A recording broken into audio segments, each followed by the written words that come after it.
வணக்கம். நம்ம கிச்சனில் இன்றைக்கி என்ன பார்க்க போகிறோம்னா ரவா கிச்சடி பார்க்க போகிறோம். அதுக்கு தேவையான பொருள் 1 கப் ரவை எடுத்திருக்கேன். கடுகு, உளுத்தம்பருப்பு, கடலைப்பருப்பு 3 சேர்த்து எடுத்து வச்சுருக்கேன். ஒரு பெரிய வெங்காயம் கட் பண்ணியிருக்கேன். ஒரு தக்காளி கட் பண்ணியிருக்கிறேன். ஒரு பஜ்ஜி மிளகாய், கேரட் கொஞ்சம், பீன்ஸ் கொஞ்சம், தாளிக்கிறதுக்கு கருவேப்பிலை கொஞ்சம். இப்போ கடாயில் தேங்காய் கொஞ்சம் 1 ஸ்பூன் விட்டுருக்கேன். ரவையை வறுத்துப்போம்.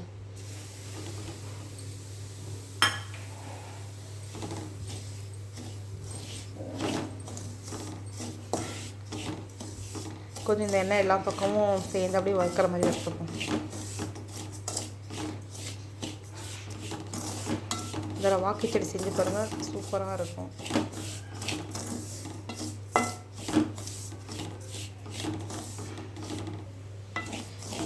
பாருங்கள், ரவையை இந்த அளவுக்கு வறுத்துக்கலாம். இப்போ வேறு பாத்திரத்தில் மாற்றிப்போம். தாளிக்கிறதுக்கு தேங்காய் 1 ஸ்பூன் விட்டுருக்கேன். மறுபடியும் 1 ஸ்பூன் நெய் போட்டுக்கலாம். நெய் கொஞ்சம் சேர்த்துக்குங்க. ரவை இந்த அளவுக்கு வறுத்து ஆற வச்சுருக்கேன். எண்ணெய் நெய் சூடிடுச்சு. இப்போ கடுகு, உளுத்தம்பருப்பு, கடலைப்பருப்பு சேர்த்துப்போம்.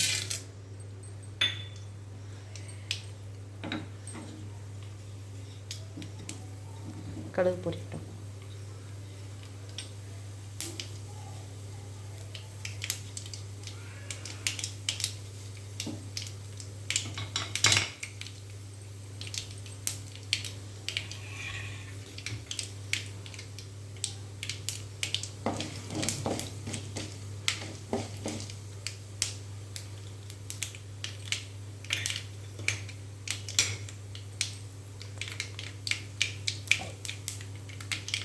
கடுகு வெடிச்சிச்சு.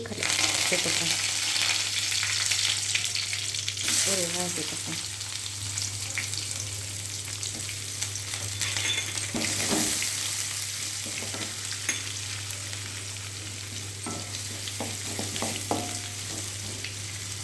நல்லா வெங்காயம் வதங்கட்டும்.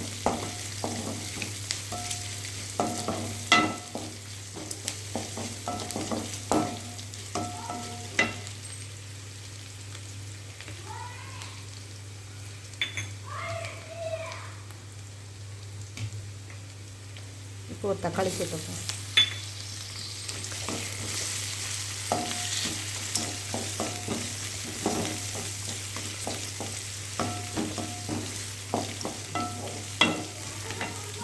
தக்காளி நல்லா வதங்குன்ற அளவுக்கு தேவையில்லை.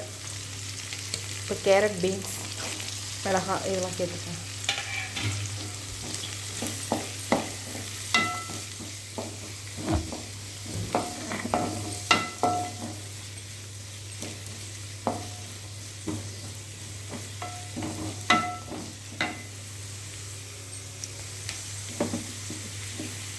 இப்போ ஒரு அரிசியில் வந்து உப்பு சேர்த்துப்போம் கொஞ்சம்.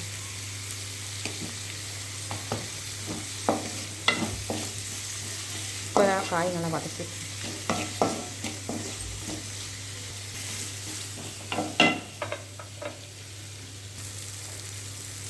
காய் வதங்கிடுச்சு. இப்போ தண்ணி சேர்த்துப்போம்.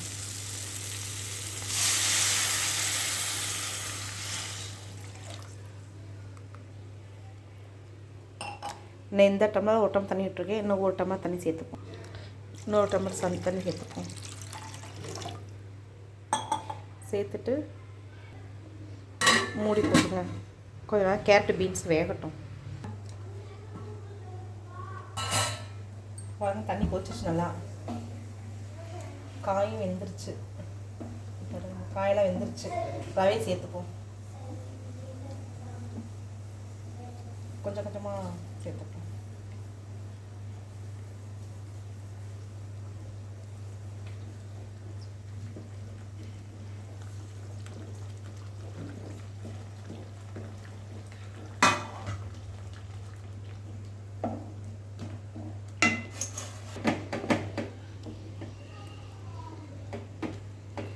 ஒரு நிமிஷம் மூடி வச்சுருப்போம். மூடி போட்டு கொஞ்ச நேரம் மூடி வச்சுருப்போம். 1 செகண்ட் மூடி இருந்தால் நல்லா வெந்துடும். போலன்னு ஆயிரும்.